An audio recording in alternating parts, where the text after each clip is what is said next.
sini ada sebuah ayat, yaitu dari Yohanes 1 pasal 1 ayat 1 ya, maksudnya ini dalam bahasa Inggris. Saya bacakan. John 1:1. In the beginning was the Word, and the Word was with God, and the Word was God. Jadi pada mulanya adalah Firman, Firman itu bersama-sama dengan Allah, Firman itu adalah Allah. Nah, ini ada catatan kakinya di bawah ini. Tolong MC bacain lagi.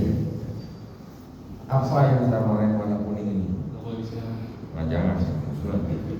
Kalau bahasa Inggris ya ada tanda warna kuning. Apa itu? Hellenistic philosophy. Hellenistic filosofi Hellenisme. And the ultimate intelligibility of reality, Hellenistic philosophy. Jadi yang disebut dengan the word atau firman itu bahasa Yunani-nya adalah logos. Ya. Siapa yang mempopulerkan logos itu? Seorang filsuf yang bernama Philo. Ya. Philo ini dia juga mungkin sebagai pengikut atau muridnya Plato. Ajaran Plato disebut dengan Platonisme. Platonisme diteruskan oleh Philo. Ajaran Platonisme ini juga masuk ke dalam kekristenan.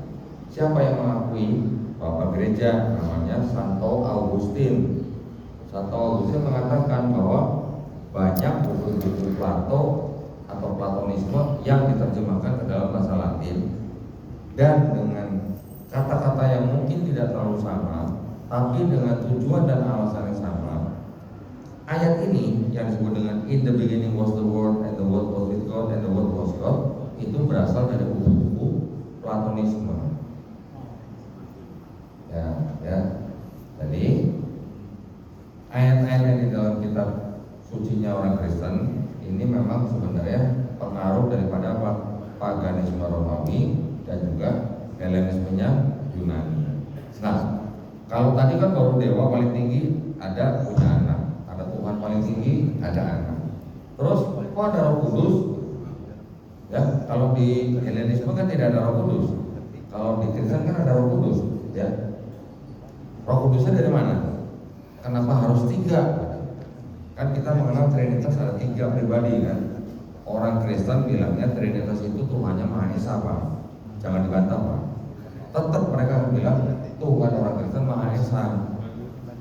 Tapi, nah selalu ada tapi di belakangnya, Pak. Tapi Tuhan yang Maha Esa itu bisa bermanifestasi dalam 3 pribadi. Ya. Jadi siapa saja? Ada Bapa, ada Yesus, ada Roh Kudus. Bapa bukan apa? Bapa bukan Yesus, Yesus bukan Roh Kudus, Roh Kudus bukan Bapa, tapi ketiganya adalah Tuhan. Gitu ya. Nanti lanjut lagi, Pak. Bapa itu Tuhan, Yesus itu Tuhan, Roh Kudus itu Tuhan, tapi bukan 3 Tuhan, tapi 1 Tuhan, Pak. Ada yang paham, Pak? Enggak. Oh enggak. Alhamdulillah kalau paham. Kalau paham bingung, saya khawatir saya jadi kalau paham. Ya. Nanti lanjut lagi, Pak. Ada Bapa itu Maha Kuasa, Yesus itu Maha Kuasa, Roh Kudus itu Maha Kuasa, tapi bukan 3 Maha Kuasa, tapi 1 Maha Kuasa. Nah, kenapa bisa mereka mengatakan 3 tapi 1 tapi 3 dari mana?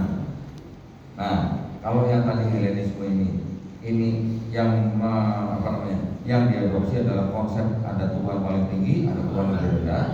Ini ada konsep yang 3 tapi 1 tapi 3. Nah, itu dari mana? Itu ternyata naik lagi, Pak. Kalau tadi Philo, Plato, naik lagi sampai ke Aristoteles.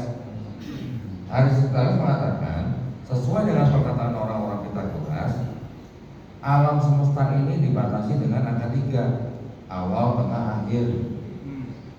Ya, menggunakan hukum itu kami gunakan untuk apa? Untuk menyembah dewa-dewa kami. Nah, jadi selain daripada Hellenisme, ada juga paham yang menyembah dewa atau Tuhan yang istilahnya triad gitu, Pak. Ya, triad. Triad itu 3 tapi 1 tapi 3.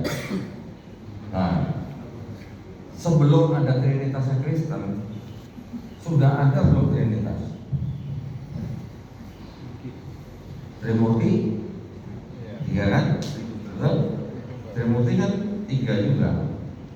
Kemudian kira-kira 2000 tahun sebelum ada Yesus, zamannya Nabi Ibrahim alaihissalam, di negara Babilonia sudah ada yang namanya Lamros Semiramis.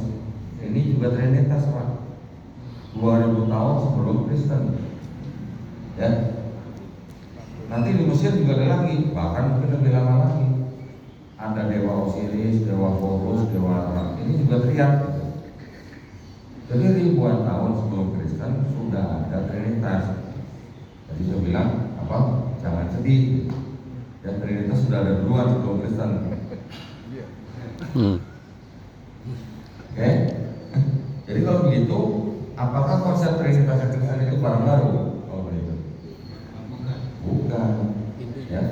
Ada pengaruh Helenisme, ada pengaruh Kriat, ya, paganisme Romawi, bahkan nanti ada lagi contoh misalnya kita tahu lah Natal kan 25 Desember, ya. Itu sebenarnya sebelumnya apa itu? Itu untuk merayakan dewa Mitra yang disembah oleh Romawi selama 400 tahun, diganti dengan hari lahirnya Yesus. Jadi pengaruhnya banyak. Tadi Helenisme, kemudian ada Kriat, kemudian ada paganisme Romawi, macam-macam. Ya. Di dalam kitab mereka sendiri, Pak, contoh yang ini ya. Itu ada ayat-ayat yang bunyinya begini. Ini tentang perjamuan suci ya. Yohanes 6 ayat 51 sampai 54. Perjamuan kudus yang terakhir sebelum Yesus ditangkap. Yesus bilang apa? Inilah tubuhku, inilah darahku, yang dilambangkan dengan roti dan anggur. Barang siapa makan tubuhku dan minum darahku akan beroleh hidup yang kekal.